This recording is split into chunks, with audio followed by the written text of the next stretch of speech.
কৃষকও যেন সার পাওয়ার জন্য সারাদিন লাইনে দাঁড়িয়ে থাকতে না হয়, তার ব্যবস্থাটা আমি আমিরে জামাতকে অনুরোধ করেছি, তিনি বলেছেন এটা হবে ইনশাআল্লাহ।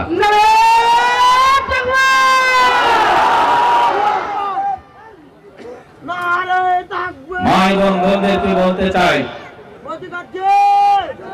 আপনাদের আমাদের সন্তানরা পড়াশোনা শেষ করে চাকরি বাকরি পাওয়ার জন্য যেন 10 লাখ 15 লাখ টাকা ঘুষ দিতে না হয়, তার ব্যবস্থা আমি করবো ইনশাআল্লাহ।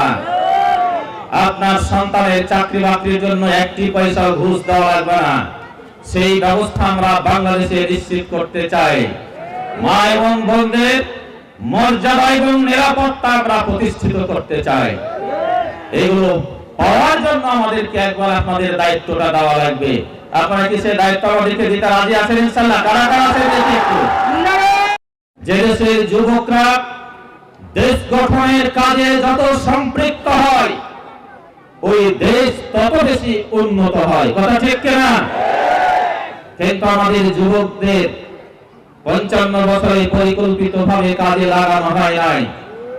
শুধু তাই নয়, যুবকদের হাতে মাদক এবং অস্ত্র তুলে দিয়ে আমাদের এই সম্পদকে নষ্ট করে দেওয়া হয়েছে।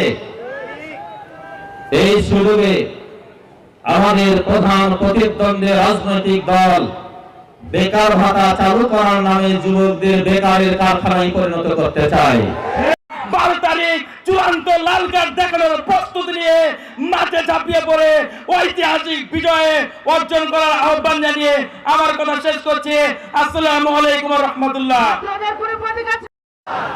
আসমান का জান্নাত জাহান্নাম का আল্লাহ তাআলা।